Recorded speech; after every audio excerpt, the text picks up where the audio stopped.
Listo. Ahí me confirman si ya están viendo. Sí, ahí ya. Listo. Bueno, ese es el parcial final pasado. ¿Listo? Entonces, bueno, vamos a empezar. Entonces, la primera pregunta dice, bueno, si en algún momento no me escuchan o no se escucha claro, me dicen, ¿no?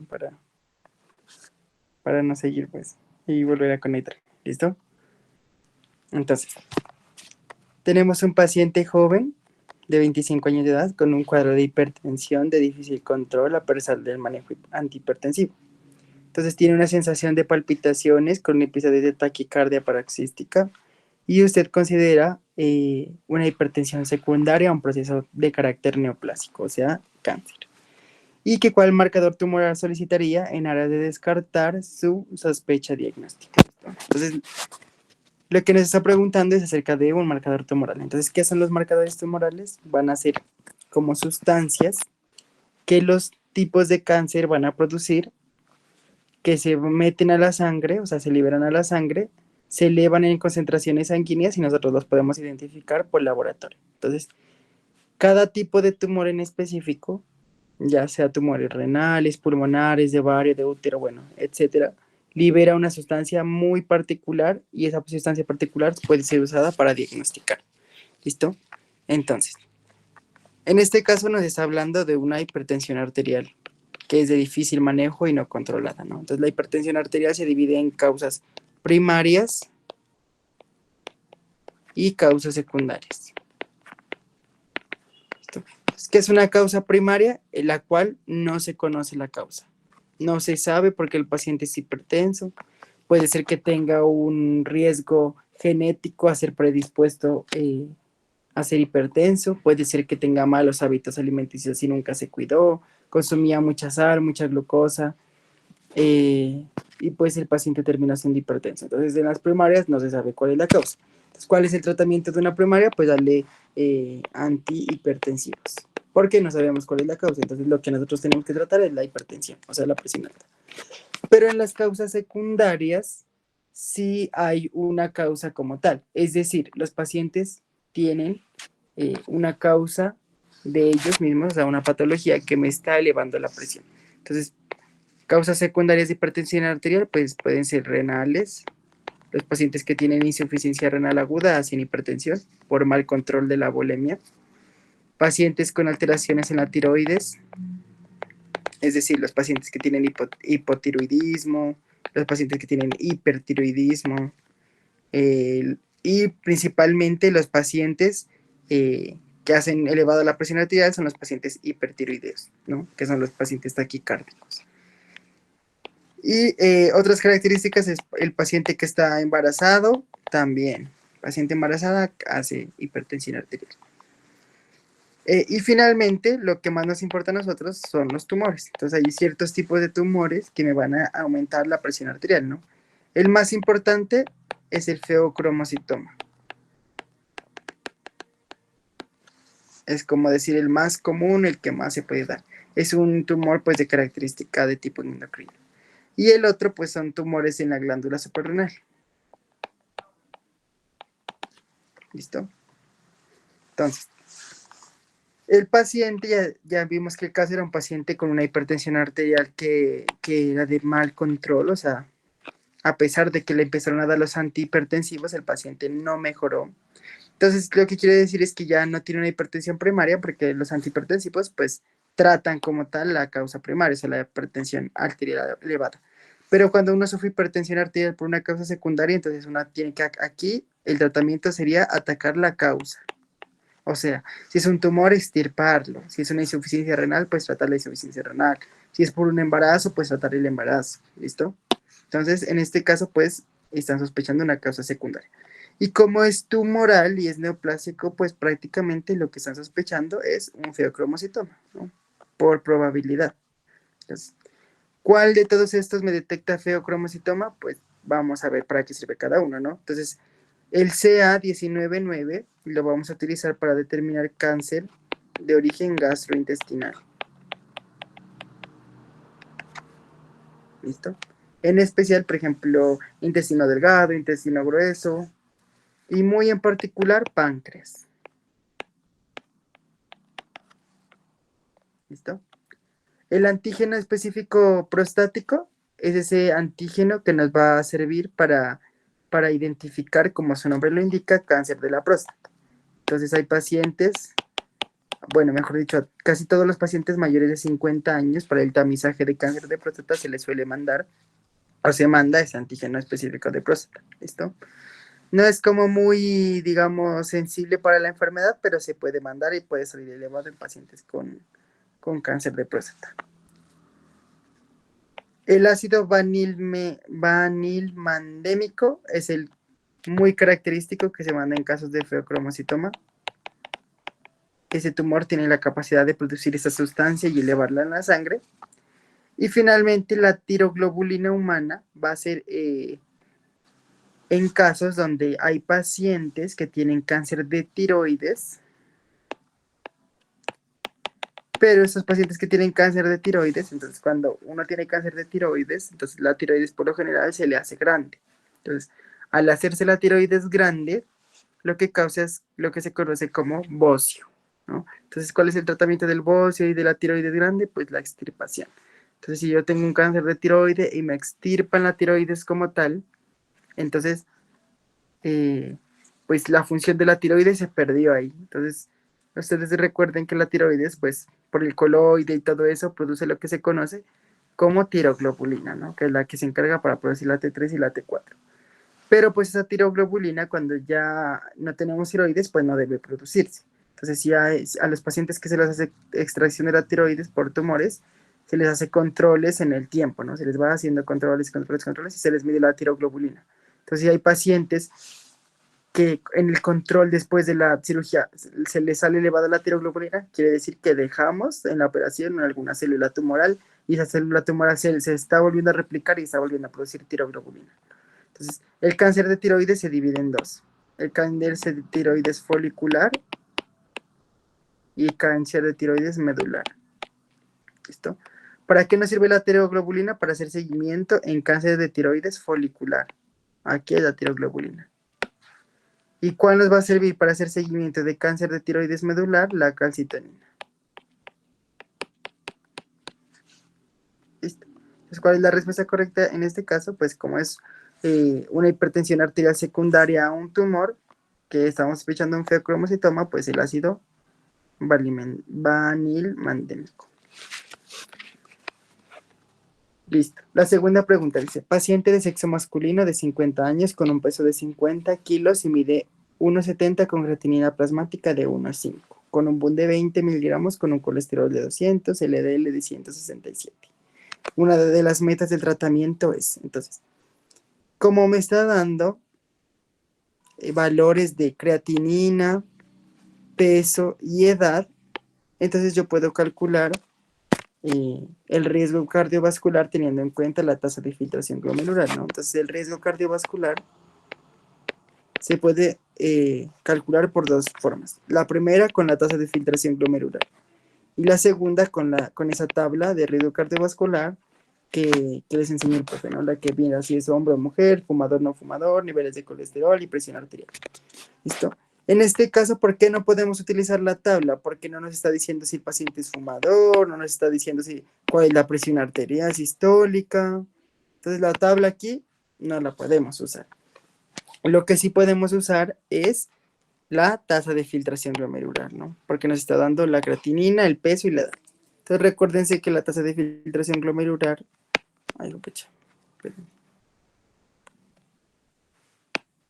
Ay, se me descargó el lápiz. Me regalan un ratico por mientras lo cargo.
Listo. Entonces, en este caso, pues como nos está dando la creatinina, el peso y la edad, entonces nos vamos por la tasa de filtración glomerular. Entonces recuerden que la fórmula de Crocor-Gauss dice que es 140 menos la edad por el peso del paciente sobre 72 por el valor de la creatinina plasmática, ¿no? Si es un hombre. Si es una mujer, pues es lo mismo, pero hay que multiplicarlo por 0,85, que es una constante. Entonces, en este caso, ¿cuánto nos daría? Entonces, nos daría, la fórmula nos daría 140 menos la edad que tiene 50 años por el peso que tiene 50 kilogramos sobre 72 por la creatinina que está en 1.5. Listo. Esa es la creatinina en 1.5. Entonces este cálculo nos da aproximadamente, y la buena calculadora nos da 140 menos 50 por 50, 72 por 1.5. Nos da 41.2. Esto va en unidades de mililitro minuto. Listo. Entonces ahora sí, ¿qué hacemos con ese valor de tasa de filtración glomerular? Pues irlo a buscar en la tabla que nos indica pues cuáles van a ser las metas como tal de los pacientes con riesgo cardiovascular. Entonces se las voy a poner acá.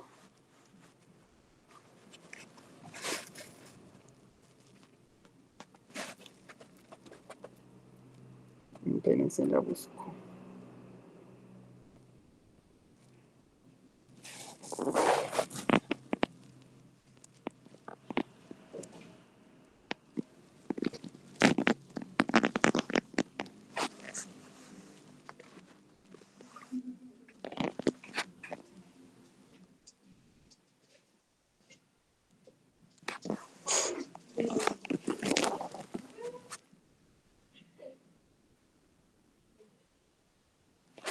Ya les comparto.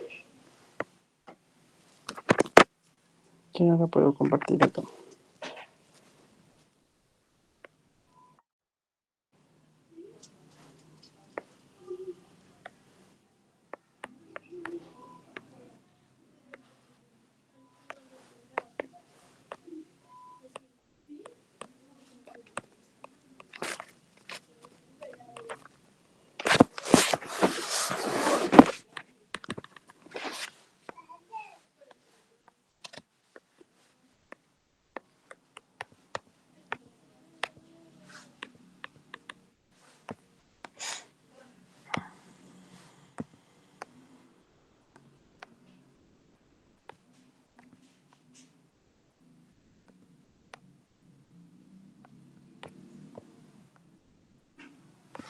Ya.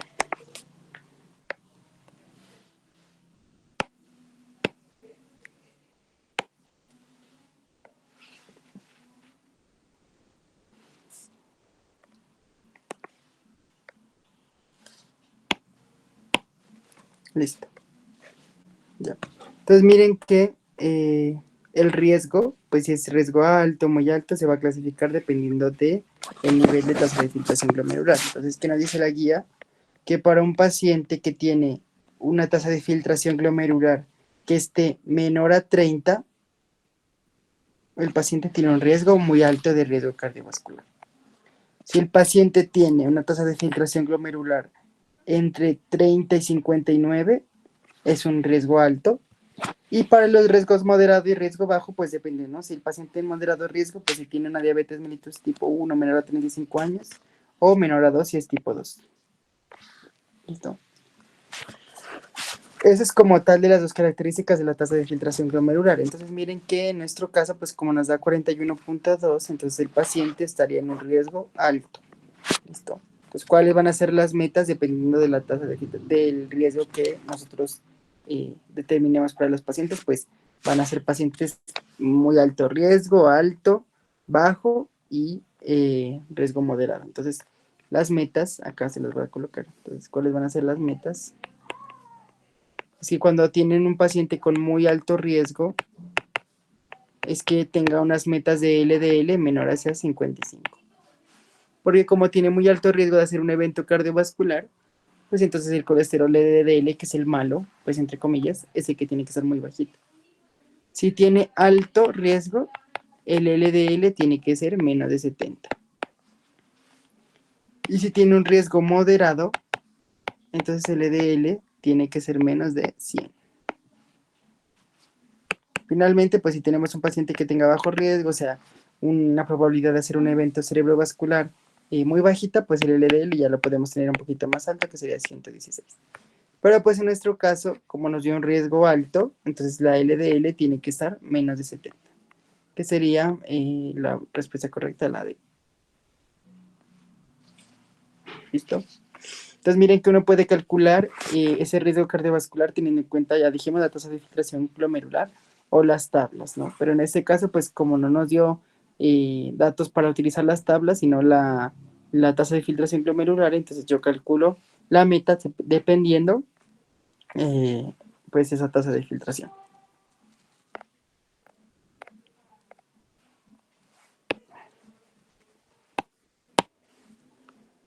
¿Ahí hay alguna duda de pronto de eso?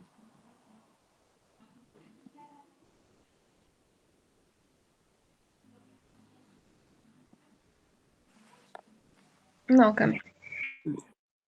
La tercera pregunta dice, un paciente de 40 años con un cuadro clínico de un mes de evolución consistente en astenia, dinamia y malestar al examen físico, usted encuentra palidez mucocutánea y una hemoglobina de 7, un hematócrito de 21, leucocitos de 3.000, neutrófilos de 80%, linfocitos de 20, volumen corpuscular medio de 90 y reticulocitos en 8%. Dice, con un frotis de sangre periférica que muestra Bursell. ¿Listo? Entonces recuerden ustedes que para encontrar, o sea, para analizar como tal los tipos de anemia, si es de hepatopatía, alcoholismo, ferropénica, todo eso, lo que hay que analizar es la hemoglobina, el volumen corpuscular medio y el frotis de sangre periférica, ¿no? Entonces uno puede analizar las dos cosas. Primero, los resultados del hemograma y segundo, el frotis. ¿Listo? Entonces, ¿qué nos dice el hemograma? Que tenemos una hemoglobina de 7, o sea, el paciente tiene anemia. ¿Y qué dice el volumen corpuscular medio? Que está en 90. Entonces sería una anemia normocítica. Porque recuerden que el volumen corpuscular medio está entre 80 y 100, ¿no? Entonces, si está en 90, pues sería normocítica. Y el frotis nos está diciendo que tiene células Bursell. Entonces, para recordarles las células más importantes del frotis de sangre periférica, pues van a ser principalmente 4, ¿no? La primera son las Bursell, o también se conocen como equinocitos.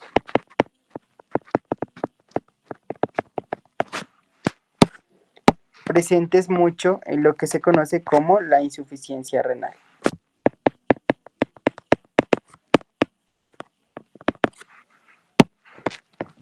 Posteriormente tenemos, como decir, el contrario del Bursell, que sería el Spurcell, que vendrían siendo los acantocitos.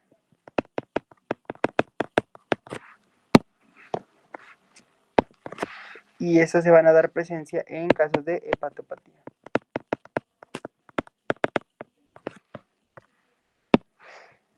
¿Listo? Y finalmente tenemos dos, los drepanocitos,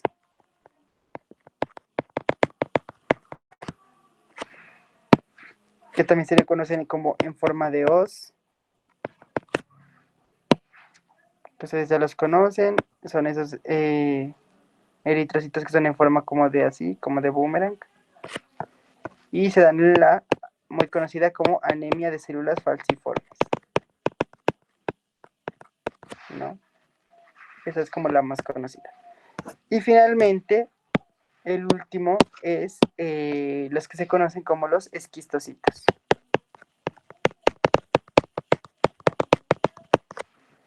¿Qué son los esquistocitos? Se van a dar sobre todo en alteraciones por hemólisis de las válvulas cardíacas.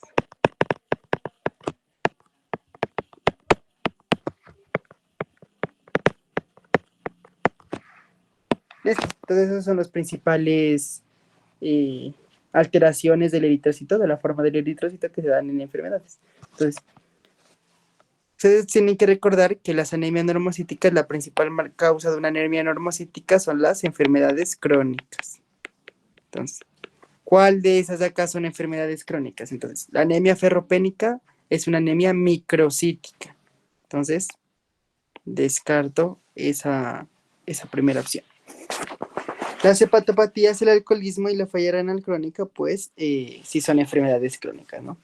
Pero la hepatopatía y el alcoholismo son anemias macrocíticas, o sea, de grandes volúmenes. Por lo tanto, descarto esa opción. Y la única que me queda es la falla renal crónica. Esto podría haberlo analizado con el hemograma, ¿no? Pero pues si no me acordaba del hemograma, pues el frotis sanguíneo también me dice que las células burcelos, los equinocitos, están en casos de insuficiencia renal. Entonces, pues también me ayuda a corroborar ese tipo de respuesta.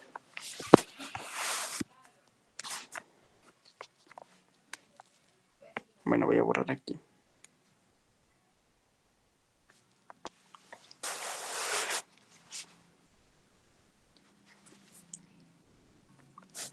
Listo.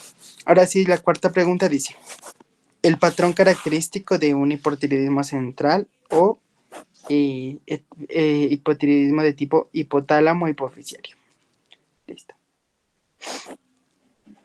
Entonces aquí vamos a hacer como tal, pues un resumen de cómo se analiza las pruebas del perfil tiroideo, ¿no? Entonces, cuando uno analiza pruebas de perfil tiroideo, lo que uno pide siempre son los niveles de TSH.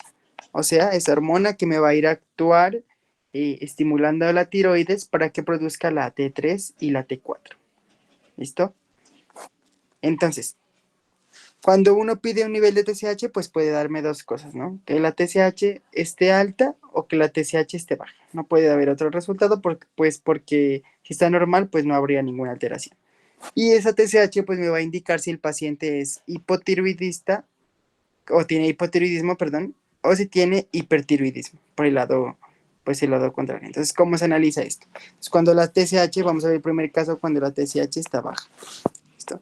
Entonces, cuando la TSH está baja, pues yo ya me puedo ir orientando hacia un caso de un paciente hipertiroideo, ¿no? Siempre se da, el análisis siempre se hace de las hormonas tiroideas, siempre se hace al contrario.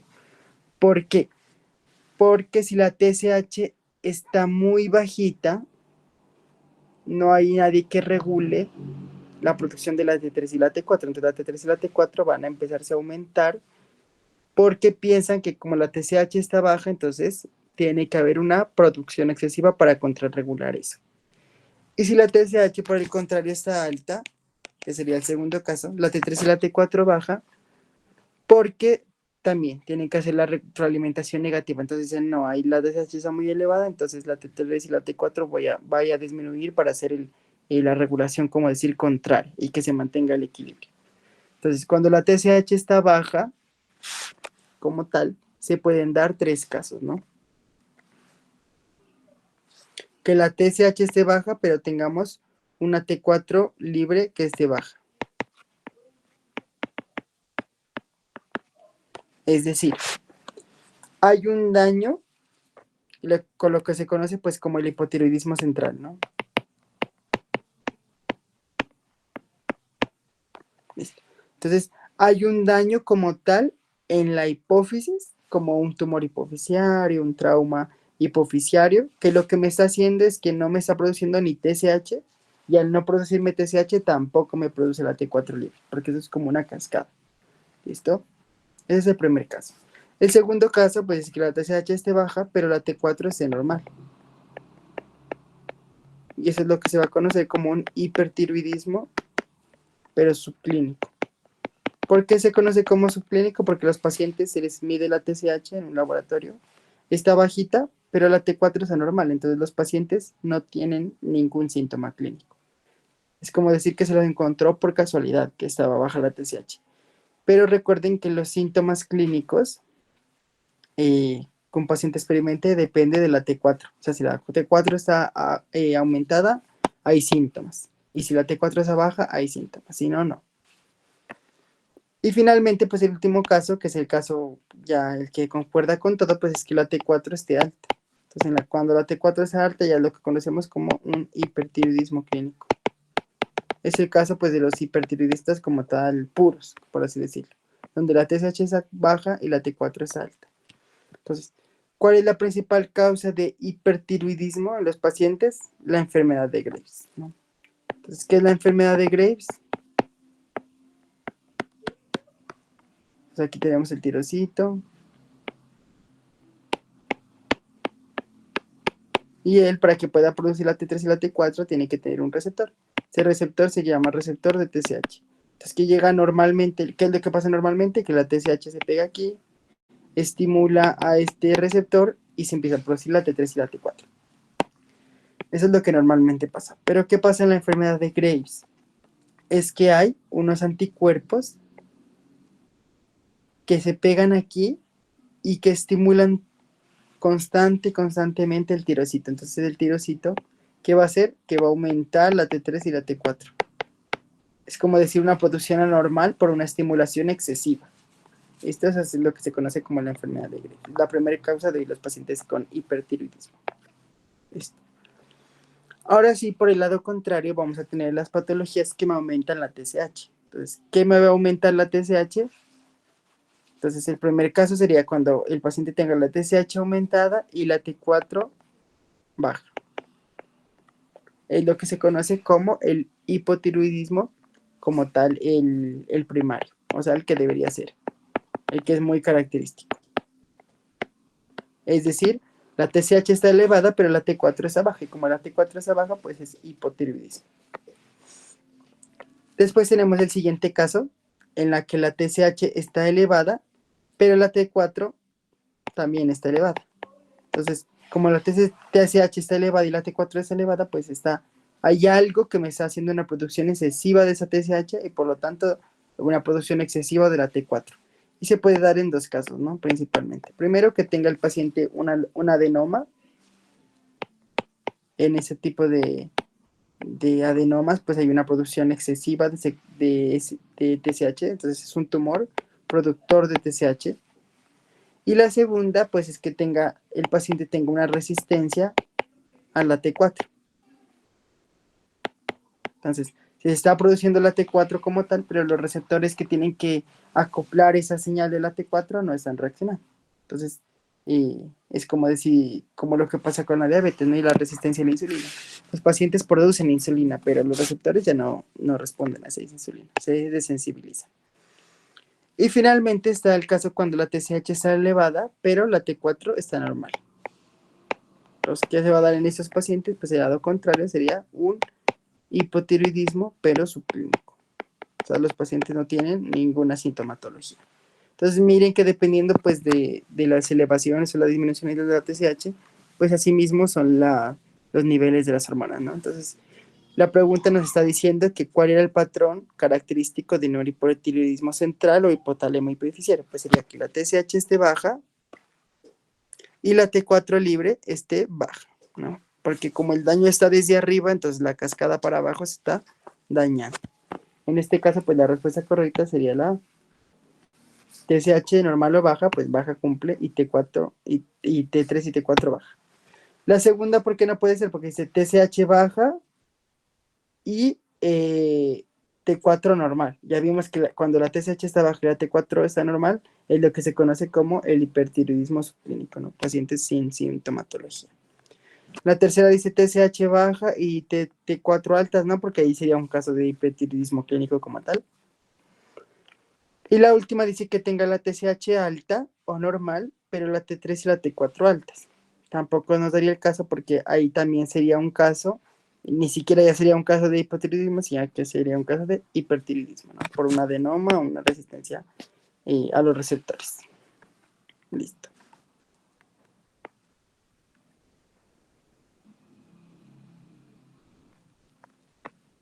Ahora bien, entonces ahora sí vamos a responder otra pregunta teórica pues más relacionada con pues aquellos medicamentos que me van a alterar esas concentraciones, tanto de T3 como T4, ¿no? Entonces va a haber medicamentos que me aumenten esa concentración de la T4 y la T3, y va a haber medicamentos que me disminuyan esa concentración de las hormonas tiroideas. ¿Listo? Entonces, ¿quién aumenta los valores de T3 y T4? Principalmente la levotiroxina. ¿Qué es la levotiroxina? Entonces tenemos un paciente con hipotiroidismo que no produce ni T3 ni T4. Entonces, ¿qué se hizo? Se mandó a hacer al laboratorio o se sintetizó en el laboratorio la hormona comercial, es decir, la hormona creada en el laboratorio. Es decir, como si fuera la T3 y la T4, pero hecha medicamento. Entonces, lo que vamos a hacer es suplir esas deficiencias en estos pacientes. Otro tipo de medicamento que aumenta las concentraciones de T3 y T4 son los esteroides. Entonces hay que tener en cuenta si hay pacientes que están inmunosuprimidos o con enfermedades autoinmunes que no vayan a ser pues un hipertiroidismo. Y finalmente, y es bien importante, los pacientes que tienen anticonceptivos.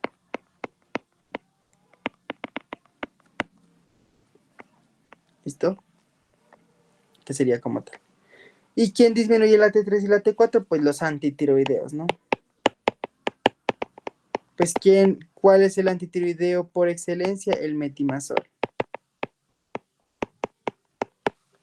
Es el antitiroideo por excelencia. Pero también hay pacientes que se intoxican con litio o tienen en su sangre una concentración de litio muy alta, que también ayuda que el litio pues es tóxico para la tiroides, entonces al ser tóxico para la tiroides la daña, y como la daña pues disminuye su función, ¿no? De producción de T3 y T4. Entonces la pregunta nos está diciendo qué medicamentos aumentan los niveles de T3 y T4, pero cuál no.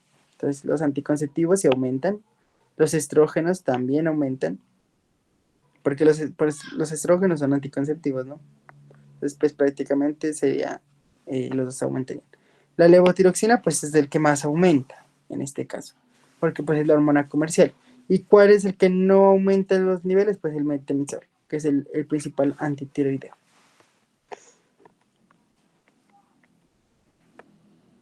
Listo. Ahora sí, la pregunta 6 dice: un paciente de 40 años quien consulta por un cuadro clínico de un año de evolución consistente en astenia, dinamia, malestar general, mareo ocasional. Usted decide tomar un hemograma y ese hemograma evidencia una hemoglobina de 7, o sea, tiene un paciente anémico.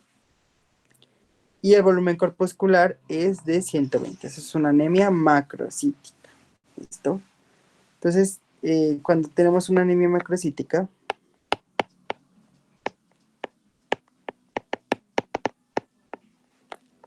¿listo? Entonces se puede dar por dos casos, ¿no? Que tenga una deficiencia de ácido fólico o una deficiencia de vitamina B12. ¿Listo? Entonces, ¿yo cómo hago para diferenciar si es la una o la otra? Pues mide los niveles, ¿no? De ácido fólico y vitamina B12. Entonces, miren que aquí decidieron tomar niveles de vitamina B12, los cuales se encontraron disminuidos. ¿Listo? Entonces, cuando hay deficiencia de vitamina B12, se puede dar tres casos. Que el paciente que sea vegetariano, porque como no consume carne, pues no consume vitamina B12 y pues eso le va a salir disminuido. Que el paciente tenga una anemia perniciosa, es decir, que tenga vitamina B12 en el cuerpo, sí, pero que no tenga algo que ayude a absorberla en el intestino, que se conoce como factor intrínseco. Y que tenga un síndrome de mala absorción. Es decir, que tenga vitamina B12, que tenga el factor intrínseco, pero que la mucosa del intestino, por cualquier reacción, un trauma, una inflamación, una infección, se dañó y al dañarse, pues no puede absorber la vitamina B12. ¿Listo? Entonces, ¿cómo hago para diferenciar cuál es una de las dos y las tres? Hago lo que se conoce como el test de Schilling. Entonces, ¿qué es el test de Schilling? Es decir, al paciente que tome vitamina B12. Entonces, si corrige con la vitamina B12 la anemia, es porque el paciente era vegetariano. Entonces, si es positivo, es porque el paciente era vegetariano. ¿Por qué? Porque como los pacientes vegetarianos tienen deficiencia de vitamina B12, entonces si yo le doy vitamina B12 al paciente vegetariano, pues la anemia tiene que corregir. ¿Listo? Porque le estoy supliendo la deficiencia. Pero si es negativo, entonces puede darse los otros dos casos, ¿no? Que el paciente tenga una anemia perniciosa o que el paciente tenga un síndrome de mala absorción. ¿Listo? Entonces, en este caso, miren que realizaron el test de Schilling y les dio anormal, ¿no? Entonces, ya no es por el paciente vegetariano, sino que son estos dos casos. O una anemia perniciosa o un síndrome de mala absorción. Entonces, miren que aquí ya podemos ir descartando la primera, que dice paciente vegetariano. Y la anemia folicopénica, porque los niveles de ácido fólico, pues, no dice el caso, pero asumimos que son normales. Listo. Ahora sí bien, ¿cómo identifico si es una anemia perniciosa o un síndrome de mala absorción? Hago lo que se conoce como un test de factor intrínseco. Listo.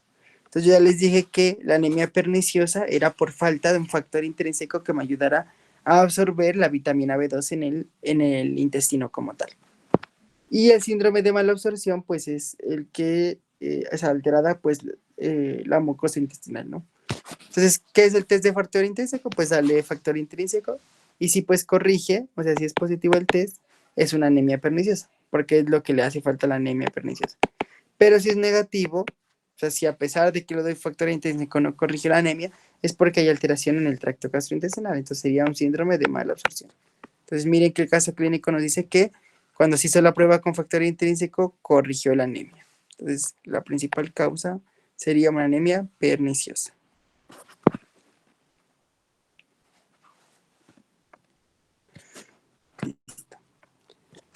Siguiente pregunta.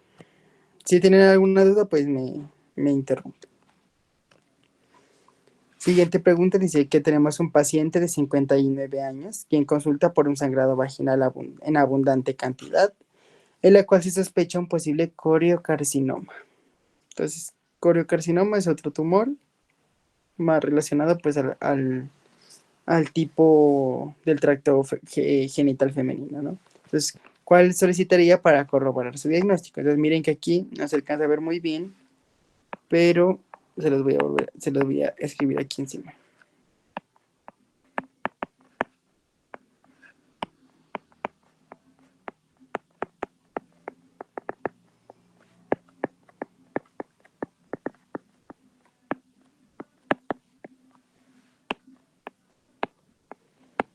Listo.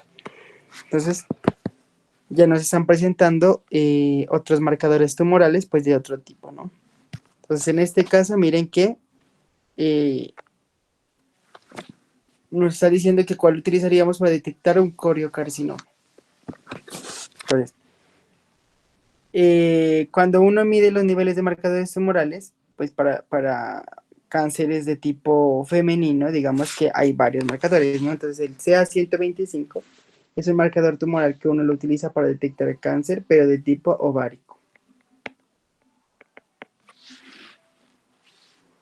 El CA153 se utiliza para cáncer, pero de mama.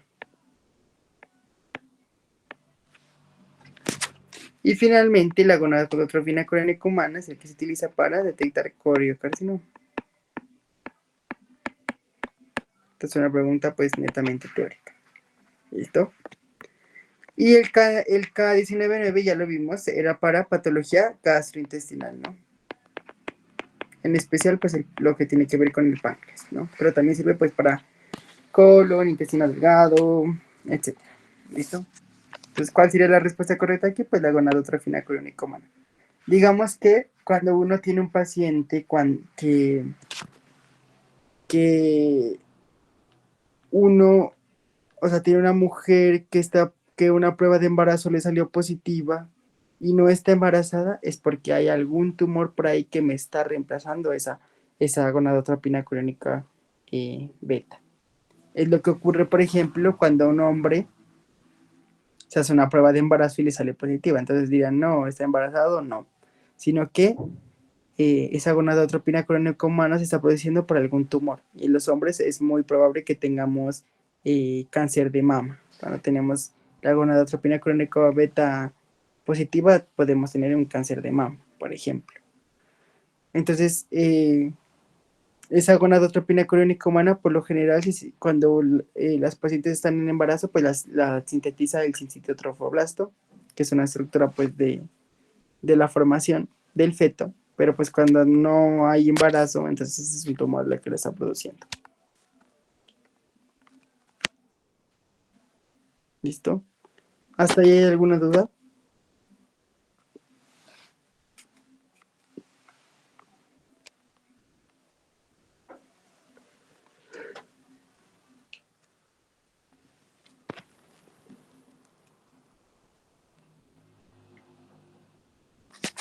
No, ninguna duda.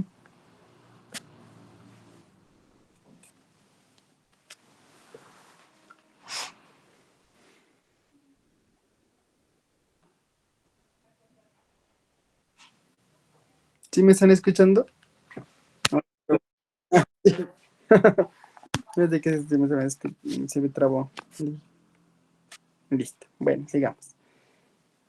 Ahora sí tenemos un paciente de 70 años con un cuadro clínico de un mes de evolución, consistente en dificultad para respirar, pero al examen físico se mostró una saturación normal.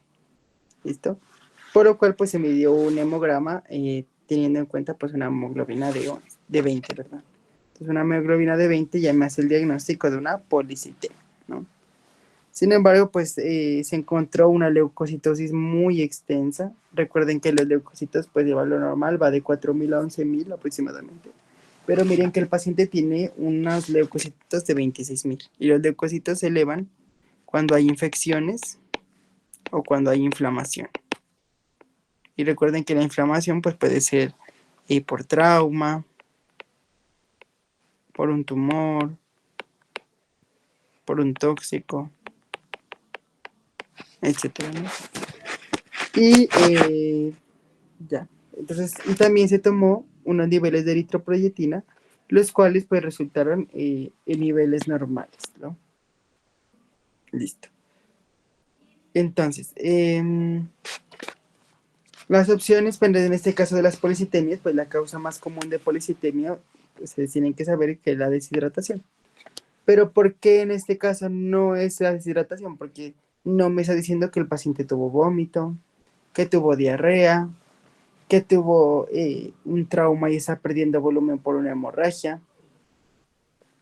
¿Listo? Además que una deshidratación pues no te va a causar una leucocitosis marcada porque una deshidratación pues no causa ni inflamación ni infección. Entonces pues deshidratación quedaría descartada. ¿Listo?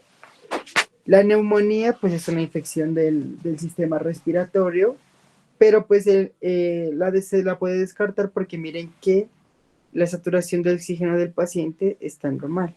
Entonces, pues una neumonía, obviamente, jamás en la vida va a permitir que un paciente sature normalmente. ¿Listo? Entonces, una neumonía es una infección en los pulmones que va a complicar como tal esa función pulmonar. Entonces, la saturación jamás en un paciente con neumonía va a estar normal, tiene que ser disminuida. Entonces, también la descarto. Y la enfermedad pulmonar obstructiva crónica es una enfermedad que constantemente tiene la vía aérea y los pulmones cerrados. Entonces, si constantemente tienes los pulmones y la vía cerrados, pues tú siempre vas a manejar una saturación muy bajita de oxígeno porque no te puede entrar porque tu vía está cerrada. Entonces, si fuera una enfermedad pulmonar obstructiva crónica, pues los pacientes tendrían que entrar saturando pues mal, digamos que muy bajito. Pues, en este caso, porque es un cáncer, porque es un paciente con un mes de evolución, o sea, muy progresivo, como lo que es el cáncer, con una leucocitosis en 26.000, muy elevada, es muy inflamatoria, que en este caso pues es por una parte tumoral. Y finalmente porque, ¿dónde está esto? La saturación de oxígeno está normal, entonces un cáncer pues no te va a causar dificultad respiratoria. O sea, sí te causa dificultad respiratoria dependiendo de dónde esté, pero la saturación pues la vas a tener normal.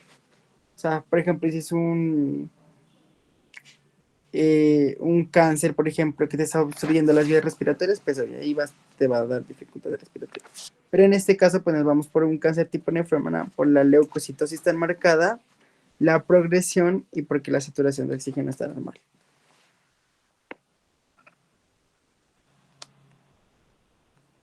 Listo. La siguiente pregunta pues es bastante teórica, nos está hablando de cuál es una función una prueba que se utiliza para determinar la función hepática. Entonces recuerden que las pruebas de función hepática se dividen en pruebas de necrosis y las de función. ¿Cuáles son las de necrosis? Pues ya la conocen, la ST, la LT, que son las transaminasas, la gamma-glutamil. Esas son como tal las de la necrosis. Y las pruebas de función pues son principalmente dos, ¿no? La albúmina y el tiembro de protonvina. ¿Por qué? Porque la albúmina y el tiembro de protonvina se sintetizan en el hígado. Entonces, si el hígado está dañado, entonces ya no empieza a funcionar y entonces estas moléculas empiezan a caer o a verse pues menos sintetizadas, a estar más bajitas. Entonces, en este caso nos está preguntando que cuál de esas determina la función hepática. Entonces, TG o no, porque es para necrosis. Fosfatasa alcalina tampoco, porque esa se sabe utilizar para patrón obstructivo. Tiembro de protonvina, que es la respuesta correcta. El de tromboplastina no. Y todas las anteriores tampoco, pues porque no cumple esa característica. Ahora, si bien esa siguiente pregunta ya la habíamos hecho varias veces, es desde el primer corte, dice, causa de trombocitopenia por aumento de la destrucción. Entonces recuerden que cuando nosotros tenemos la médula, ella tiene unas trabéculas, ¿no? Y en esas trabéculas pues van a haber unos eritrocitos. Van a ver, pues va a haber eritrocitos, va a haber glóbulos blancos y va a haber plaquetas, por digámoslo así. Entonces, ¿qué es una plasia medular? Que esta médula se está destruyendo de manera constante y no está produciendo ni plaquetas, ni glóbulos rojos, ni glóbulos blancos. Entonces, como no produce plaquetas, pues se va a dar una trombocitopenia, ¿no? Entonces, trombocitopenia por incremento en la destrucción de la médula ósea. En este caso, pues aplasia medular.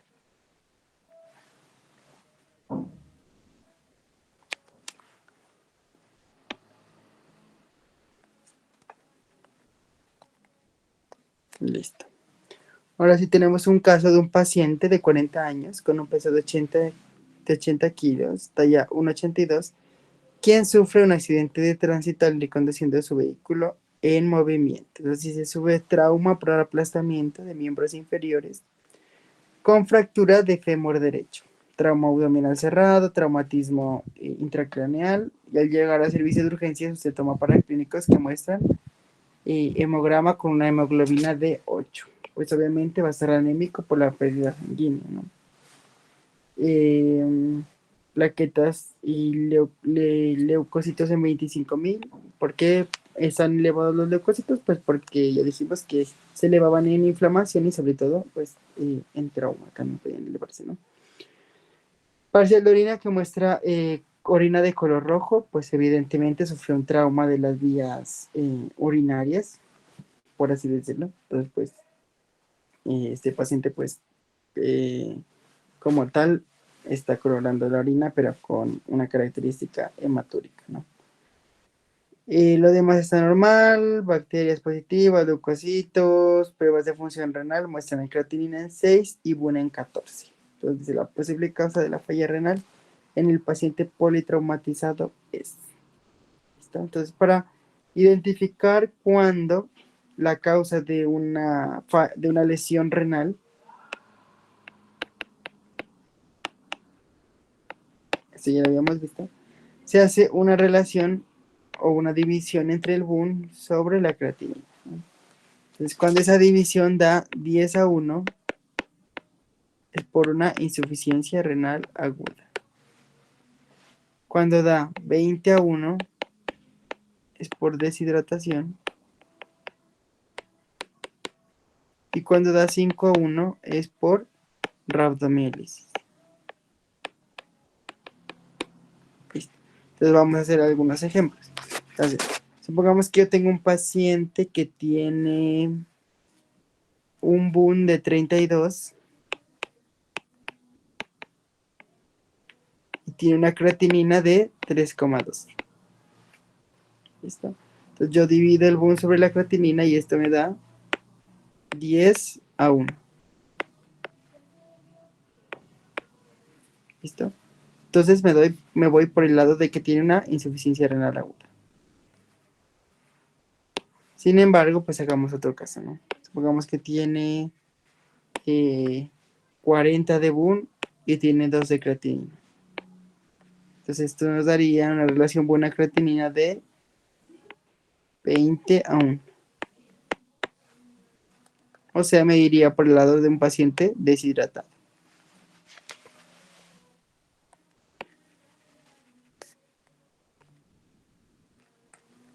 Y finalmente, pues es el caso que nos está presentando aquí el contexto clínico, ¿no? Donde tenemos un BUN de 34 y una creatinina de 6. Y esto nos da 34 dividido entre 6 aproximadamente de 5. ¿Listo? Entonces, 5:1 sería una rhabdomiólisis.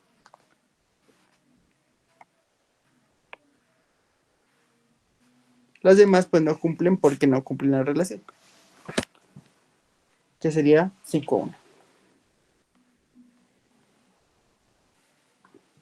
Listo. La siguiente pregunta pues es una pregunta teórica que ya la habíamos manejado. Nosotros dijimos que la nitrofrantoína, que algunos opiáceos, algunos anticonvulsivantes ocasionaban a largo plazo lo que se conoce como cuerpos de genes, que son que la hemoglobina en los eritrocitos, pongamos que estaba aquí la hemoglobina, por algún daño estructural, en este caso pues por el consumo crónico de antibióticos para infecciones de vías urinarias, hace que esta hemoglobina se precipite. Y al precipitarse, cuando uno hace un frotis de sangre periférica, se puede observar. Entonces, eso se conoce como los cuerpos de genes, que sería la respuesta correcta aquí, por uso crónico de nitrofurantoína. Los cuerpos de Joule-Joule se dan en otros contextos de problemas enzimáticos, de infecciones parasitarias, de cáncer, etcétera. No estaría cumpliendo con nuestro contexto, ¿listo? Y los parásitos intracelulares, pues digamos que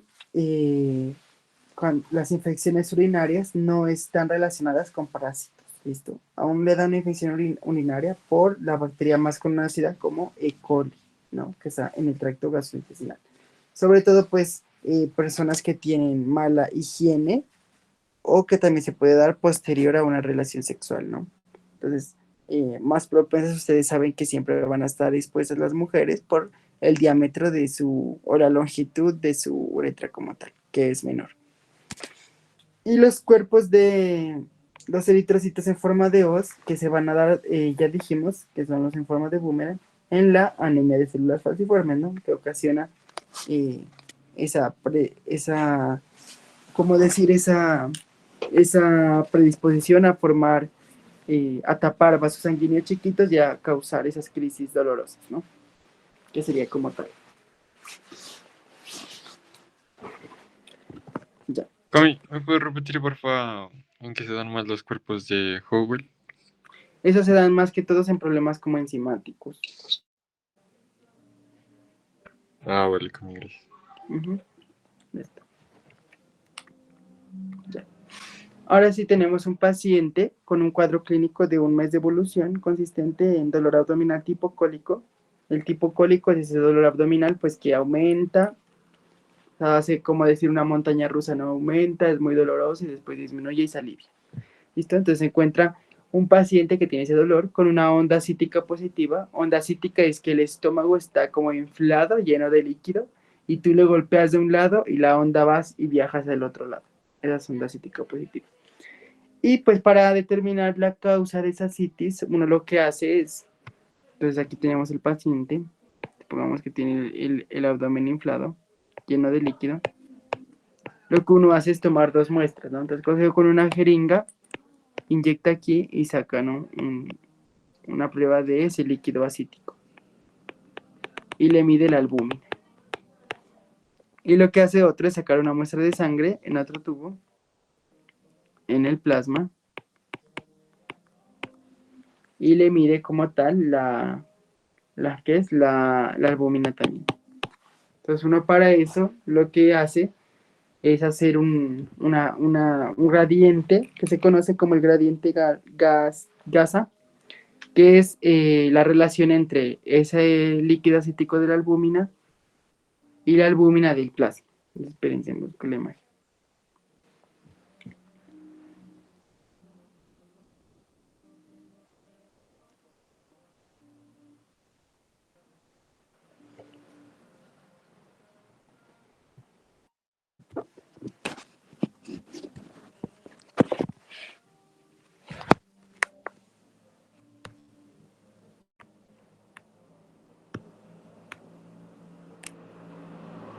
Listo, miren aquí. Entonces, ¿cómo se saca esto? Pues o sea, se calcula la división entre la albúmina sérica sobre la albúmina en el líquido de ascitis. Entonces, ¿cuánto nos dio en este paciente la albúmina sérica? Nos dice que es una albúmina en suero de 2. ¿Listo? Entonces, 2 dividido entre una albúmina de líquido acítico que nos dice que nos dio 1,1. Entonces sería 2 dividido entre 1,1 nos da aproximadamente 1,8. Pues, ¿qué nos dice ese gradiente de 1,8? Que cuando hacemos esa división, si nos da mayor a 1,1, el paciente tiene una hipertensión portal, ¿no? Ya sea por una cirrosis o una hipertensión portal o por una obstrucción hepática. Pero que si nos da menor a 1,1, podríamos tener un síndrome nefrótico o una patología como un tumor o una tuberculosis. ¿Listo? En este caso, pues como nos dio 1,8, nos vamos a ir por el caso de que es una hipertensión portal, ¿no? Que sería la letra D.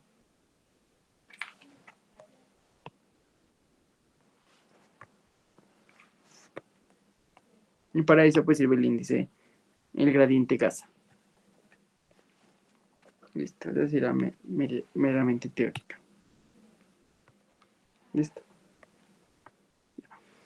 Ahora sí tenemos un paciente masculino de 45 años con un cuadro clínico de 5 días de evolución, consistente en dolor abdominal, ictericia, astenia, dinamia y malestar general, por la cual se solicita para clínicos que muestran hemoglobina en 10, hematocrito en 30, volumen corpuscular medio en 55, leucocitos, neutrófilos, bueno, todo eso. Y miren que a grandes rasgos uno ya se da cuenta que la TGO y la TGP están elevadas en 1000 y en 1150. Entonces, como ya habíamos dicho anteriormente, los valores elevados de TGO y TGP pues nos van a dar una patología en específico, ¿no? Entonces, para hacerles un resumen, tienen que acordarse, ¿no? Que si la AST o la ALT estaban elevadas más de 10 veces, entonces yo tengo una patología que puede ser por tóxicos, por isquemia, pero isquemia no fulminante, o por infecciones. ¿Listo? Pero si mi relación AST está elevada más de 7 veces, quiere decir que yo tengo una hepatopatía alcohólica o puede ser de características autoinmunes. ¿Listo? Y si la tengo elevada más de 100 veces, que es nuestro caso, entonces es una isquemia fulminante. Quiere decir que si el paciente, pues, si no se interviene rápido, puede perder el hígado, ¿no? Entonces miren que ya leyendo el caso clínico así por encimita, uno ya ve que esto de TGO y TGP están elevadas más de 100 veces, porque el valor normal ya saben que es 40. Entonces uno dice, no, eso tiene que ser una necrosis hepática por una isquemia, sin pensar en lo demás. ¿Listo? Eso es muy característico. O sea, si ustedes ven una pregunta elevada más de 100 veces, es sí o sí una necrosis hepática por isquemia. No puede ser ninguna otra pregunta. Ninguna otra respuesta, perdón. Si es sí o sí es. ¿Hasta ahí hay alguna duda? Porque voy a pegar el lápiz otro rato.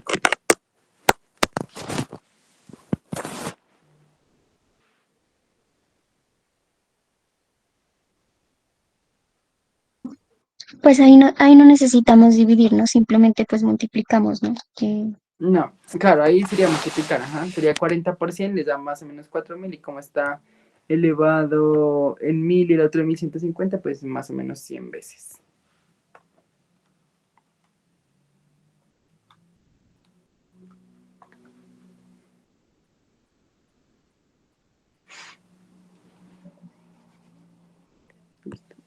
A ver, hagamos un descansito de unos 5 minutos mientras se carga el lapicero. Entonces, ya volvemos a las 3:11. Tipos de tejidos, entonces era más sensible y específica esta gamma glutamitransferasa. Las otras, pues a mí me pueden identificar patrón obstructivo, pero digamos que la más sensible es esta. La siguiente era es una prueba también de función hepática. Es un paciente que tenemos, un paciente de 7 años, quien consulta por un cuadro clínico de 2 meses de evolución, consistente en dolor abdominal, ictericia y deposiciones diarreicas, ¿no? Entonces te toma para clínicos que muestran hemograma y una hemoglobina en 10, ¿no? Leucocitos en 15.000, neutrófilos en 70, linfocitos en 30. Tiene unas plaquetas en 330.000, está en rango normal. Tiene una TGO en 2.000 y una TGP en 450. Una fosfatasa alcalina en 150, parece. Y tiene una bilirrubina total de 10. Una indirecta de 9 y una directa de 1 miligramo. Deshidrogenasa láctica de 110. Entonces, ¿qué sospecharíamos o qué prueba mandaría? Porque ahí dice qué examen usted solicitaría para confirmar el diagnóstico más probable. Entonces, aquí vamos a hablar de la patología más probable. ¿Listo? Entonces, digamos que el paciente, miren que las alteraciones que tiene, sobre todo es esta bilirrubina total en 10, que está bastante elevada, y también tiene daños de todo lo que tiene que ver con la vía biliar, ¿no? 2.000 y 450. Entonces, en este paciente, digamos que el profesor ya les está poniendo en las opciones de respuestas patologías que ya van a ser secundarias a las que normalmente ocurren. O sea, primero uno busca en un paciente que tenga patologías alcohólicas, tóxicas, traumáticas, etcétera, y después ya se pasa a las patologías más raras. Pues cuando uno ya descarta las primarias, ya se va a las patologías de característica, pues, secundaria, como por así decirlo. ¿Listo? Entonces, digamos que ya dijimos que cuando era una hepatitis viral y todo eso, las TGO y las TGP iban a estar elevadas más de 10 veces, ¿no?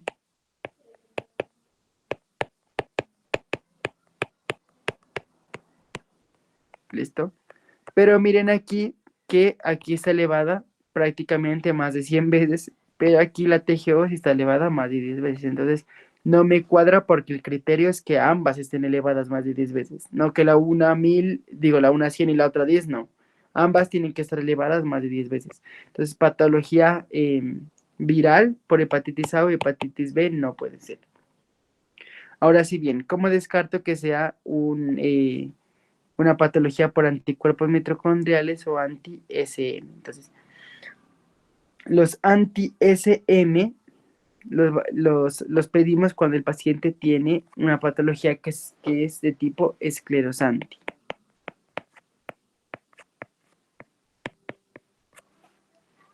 ¿Listo? Y los anticuerpos mitocondriales es cuando tiene una cirrosis biliar. ¿Listo?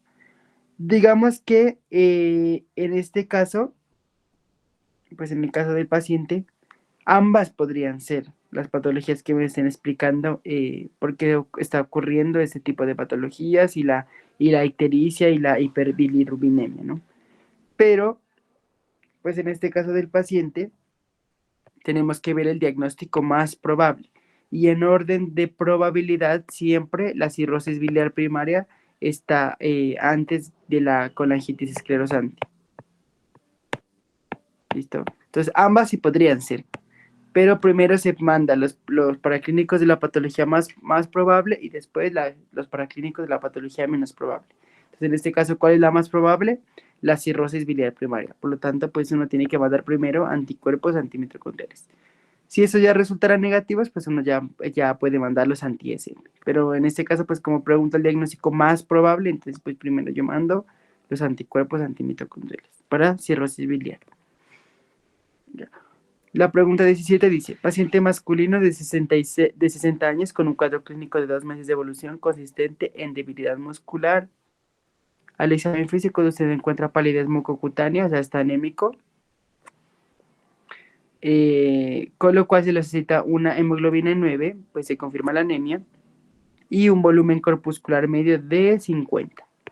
Entonces, si es un volumen corpuscular medio de 50, el paciente está anémico, y como es un volumen corpuscular de 50, entonces es microcítico.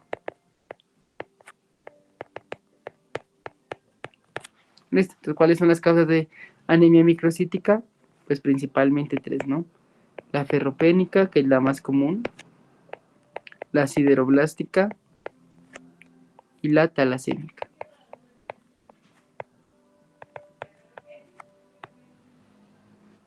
También puede ver la de enfermedades crónicas, ¿no? Así también. ¿Listo? Entonces, ¿cómo sé cuál es una o cuál es la otra? Entonces, para la anemia ferropénica, pues se tienen que medir los valores de ferritina, ¿no? Entonces, si los niveles de ferritina pues están bajos, es una anemia ferropénica. Si no, pues es una anemia de otras características. Entonces, recuerden que los niveles de ferritina en un adulto van aproximadamente de 40 a 250, ¿o qué valor les dio el profe? Porque a nosotros nos dio ese. Pero creo que pueden ser más elevados, ¿no? Miren si les confirmo eso.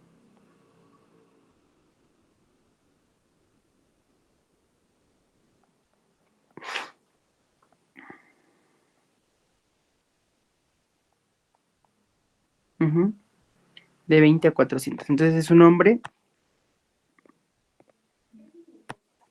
A su nombre. Y los valores para un hombre están entre 20 a 400. ¿Listo? Entonces miren que el rango de ferritina está normal, ¿no? Está dentro de los rangos normales. Entonces una anemia ferropénica no es, porque el hierro pues está en rangos normales.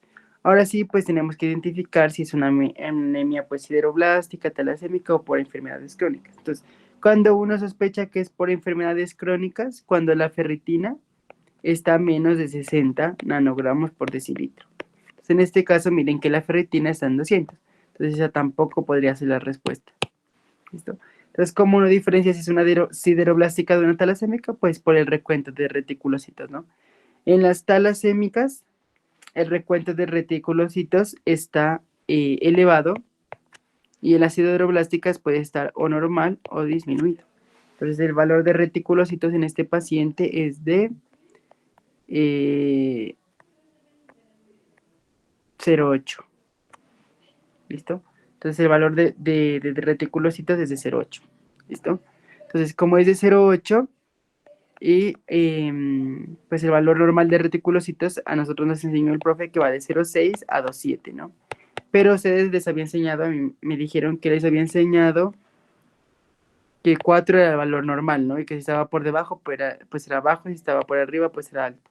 Entonces, pero igual no importa porque no les cambié la respuesta, porque si es 0,8, para ustedes sería bajo. Para mí, cuando me enseñó, sería normal, pero como las sideroblásticas puede ser bajo o normal, pues entonces entra en esa categoría sin ningún problema. Entonces, en este caso, pues la respuesta sería sideroblástica. ¿Listo? Camilo, ¿Hasta la disculpa, Ajá. disculpa, ¿puedes repetir lo de sideroblástico y talasemia? ¿Cómo es? Sí, ¿Bajo o normal? ya. Bueno, ya entonces para identificar sideroblástico o talasemia, pues hay que ver los niveles de reticulocitos, ¿no? En las sideroblásticas pueden estar o normales los niveles o bajos. Y en las talasémicas los reticulocitos tienen que ser altos. ¿Listo? Entonces, a ustedes pues quédense con el valor que se les dio para reticulocitos, ¿no? Entonces, ¿qué les dijo a ustedes de reticulocitos? Acá escribámoslo. Que el valor normal es 4, ¿no? Les dijo a ustedes el profe. Listo. Entonces, el paciente tiene unos valores de reticulocitos de 0,8. O sea, estaría bajos. ¿Listo? ¿Y quién me cumple que los niveles de reticulocitos estén bajos? La sideroblástica. Cuando están bajos o normales es una anemia sideroblástica. ¿Qué sería la respuesta D?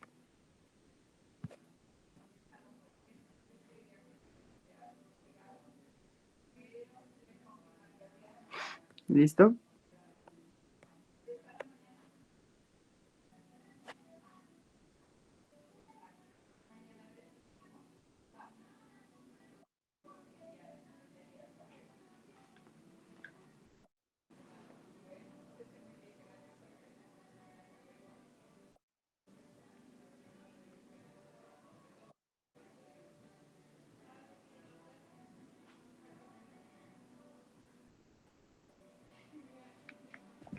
Listo. Ahora sí. Pues ya no. Ahora sí, la siguiente pregunta nos dice. Paciente masculino de 25 años, de una talla de 1,70, que pesa 70 kilos, quien consulta por un cuadro clínico de un día de evolución consistente en dolor en miembros inferiores, pérdida del apetito y usted toma paraclínicos que muestran hemoglobina de 10, hematocrito 30, volumen corpuscular de 90, leucocitos en 8000, neutrófilos 76, plaquetas, reticulocitos, bueno. Y miren que a grandes rasgos, entonces uno ya tiene una alteración del BUN y la creatinina, ¿no? Entonces, ¿qué dijimos que cuando había alteración del BUN y la creatinina? Entonces yo tenía que hacer el índice BUN y creatinina, ¿no? Entonces vamos a calcular el índice BUN en este paciente, que nos da el BUN 28 y la creatinina en 2,8. ¿Listo? Entonces cuando nos da 28 dividido entre 8, pues eso es aproximadamente 10:1. ¿Y qué dijimos que era cuando era 10:1? Insuficiencia renal. ¿Listo? Entonces ya por ese antecedente, o sea, por ese cálculo rapidito, yo ya sé que la respuesta correcta es la A. ¿Listo? Rabdomiólisis no puede ser porque la relación era ¿qué? 5:1, ¿no? Una anemia hemolítica no, porque una anemia hemolítica no justificaría o no te explicaría, en este caso, la pregunta del profe, que es ¿cuál es la causa de hipercalemia? ¿Listo? Una anemia hemolítica no altera los electrolitos. ¿Por qué la insuficiencia renal sí? Porque cuando el riñón está dañado, el glomérulo no filtra los electrolitos. Y entonces los electrolitos que hacen se acumulan en la sangre. Y al acumularse en la sangre, pues se elevan y causan alteraciones a nivel de la sangre, ¿no? Entonces, rabdomiólisis no, anemia hemolítica no. Y pues un lupus eritematoso sistémico no te va a dar alteraciones, digamos, sí puede dar alteraciones en la parte renal, pero no con esa presentación de un BUN y una creatinina de una relación 10:1. ¿Listo? Además que miren ¿qué es? ¿Dónde está aquí? Los leucocitos son 3 por campo y en el lupus eritematoso pueden estar más elevados, porque es una reacción muy autoinmune. Listo. La siguiente pregunta dice, ¿qué marcador tumoral es más sensible y específico para diagnosticar recaídas por tiroidectomía de tumores medulares? Entonces hay que leer bien, ¿no? Entonces ya dijimos que el cáncer de tiroides se dividía en dos, ¿no? Folicular y medular. Para hacer seguimiento del folicular yo utilizaba tiroglobulina y para hacer seguimiento del cáncer medular yo utilizaba calcitonina. Es como me están preguntando medular, entonces la respuesta correcta es calcitonina. Listo, esa ya la habíamos dicho eso. Y finalmente, pues para acabar, la última pregunta, que tenemos un paciente de 45 años, un peso de 60 kilos, con un cuadro clínico de debilidad muscular. Entonces usted solicita el perfil hepático, renal tiroideo y parcial de orina, donde se evidencian TGO de 150 y TGP de 30. Entonces la TGO sí está elevada un poquito, pero la TGP está en normal. Entonces, que me cumpla algún criterio de ACT o ALT elevado, pues por ahí no va la cosa, ¿listo? La bilirrubina total está normal, la directa está normal, la fosfatasa alcalina está normal, GABA-glutamil transmitida normal, BUN y creatinina normales. Pues el BUN puede ir hasta 20 y algo y la creatinina va hasta como 1,4, 1,7. Entonces está normal. Pero miren esta característica. Tiene proteinuria de 3,5 gramos. O sea, es una proteinuria grandísima, exageradamente alta. Recuerden ustedes que el riñón aproximadamente solo puede filtrar 30 miligramos de proteína, ¿no? De albúmina. Si ya filtra más de eso, ya el riñón está sufriendo una insuficiencia renal. O sea, se está dañando. ¿Listo? Y pues prácticamente esa proteinuria, ¿no? Tienes una albúmina sérica disminuida, con una TP de 30 en control de 28 y una TSH de 3. ¿Listo? Entonces, ¿cuál es la posible etiología del paciente? Entonces, para eso, pues vamos a tener que diferenciar qué es un síndrome nefrítico y qué es un síndrome nefrótico. Eso sí lo van a volver a ver hartísimo. Se lo ve en semiología, se lo vuelve a ver en medicina interna. En medicina interna hay 2 clases de esto, de síndrome nefrítico, entonces eso sí lo van a ver muy característico. Pero ustedes en laboratorio clínico, pues lo que les importa es que paraclínicos alteren cada uno de estos. Entonces, en el síndrome nefrítico, lo que pasa es que el glomérulo se daña por una inflamación. ¿Listo? Y al inflamarse, lo que pasa es que ese glomérulo se vuelve como más permeable a los eritrocitos. Entonces, es como si los dejara escapar de la sangre, como si los filtrara. Y esos eritrocitos pues se van a ir aumentando y van a aparecer como tal en la orina. Entonces, la principal característica del síndrome nefrótico es la hematuria. ¿Listo? Ahora bien, en el síndrome nefrótico, pues lo que va a pasar ya no es una inflamación, sino que los podocitos del glomérulo se empiezan a como decir, a expandir entre unos y otros. Entonces la membrana o el diafragma de filtración por donde tiene que salir o formarse la orina se hace más grande. Entonces al hacerse más grande, las proteínas que eran de mayor tamaño y que no pasaban normalmente, pues ya se empiezan a filtrar. Entonces, ¿cuál es la característica principal del síndrome nefrótico? La proteinuria. Entonces, ¿cuál es la proteinuria del síndrome nefrótico? Mayor o igual a 3,5 gramos por decilitro, que es el caso de nuestro paciente, ¿no? Está cursando con una proteinuria consistente con un síndrome nefrótico. Hepatitis viral, pues ustedes recuerden que para la hepatitis viral pues tenían que estar elevadas más de 10 veces y pues esta es anormal, entonces no cumple. Una acidosis tubulorenal te altera los parámetros del BUN y la creatinina porque hace daño glomerular y en este caso pues el BUN y la creatinina están normales. Y la enfermedad de Wilson, que tiene que ver más con el hígado y toda la parte de la TGO, pues no, tampoco nos orientamos a esa porque la TGP está normal. Entonces uno siempre cuando vaya a orientar enfermedades hepáticas, las dos tienen que estar alteradas. No puede ser una alterada y la otra normal. ¿Listo? En este caso, pues la etiología más que todo era de origen urinario, más que de origen hepático, que se conoce como síndrome nefrótico. Y ya, eso sería todo. ¿Hay alguna duda? ¿De alguna pregunta que les haya quedado? Camilo, Ujú. ¿será que me puedes explicar la tiroides? Creo que era la de hipotiroidismo central.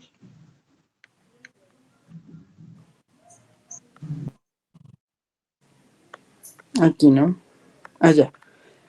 El hipotiroidismo central es ese hipotiroidismo que se va a caracterizar porque el daño es a nivel del cerebro.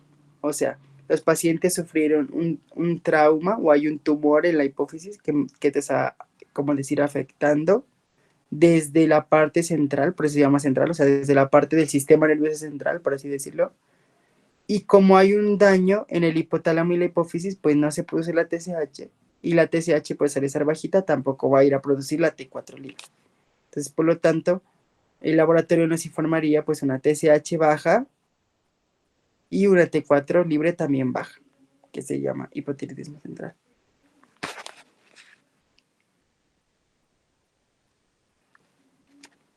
¿Sí? Y digamos, en el caso de ser hipertiroidismo central, ¿estarían aumentadas ambas? ¿En el caso de ¿En el ser qué? caso de ser qué? Hipertiroidismo central. No, No, hipertiroidismo hipertiroidismo es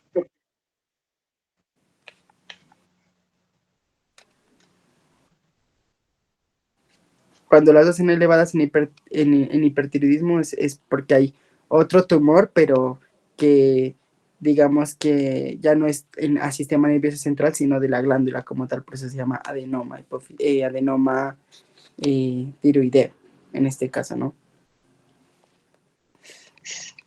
Ya, gracias. Ujú. ¿Hay otra duda?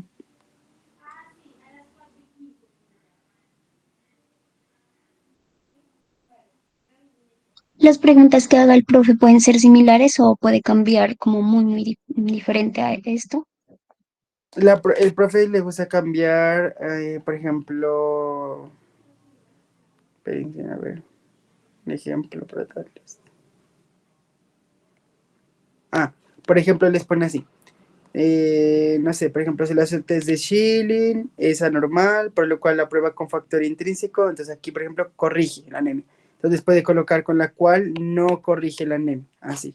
Entonces ustedes tienen que estar pendientes, pues, si va ya es perniciosa o síndrome de mala absorción, dependiendo de cuál, ¿no? Entonces tienen que leer muy bien las preguntas, porque les puede colocar cambiar una palabrita. Pero en general las demás no, las demás las sabe ser normal, teóricas, así. Y los casos... O sea que sí ajá. son similares, pero va a cambiar alguna palabra para Sí, estudiarlas saben, más. Mejor. sí, saben cambiar alguna palabra, sí. Pero por lo general las que son bien específicas, por ejemplo, esa de la TGO más de 100 veces, la de los marcadores tumorales, esa sí la sabe dejar igual. Pues porque ahí como no las puede cambiar, porque le cambiaría toda la pregunta.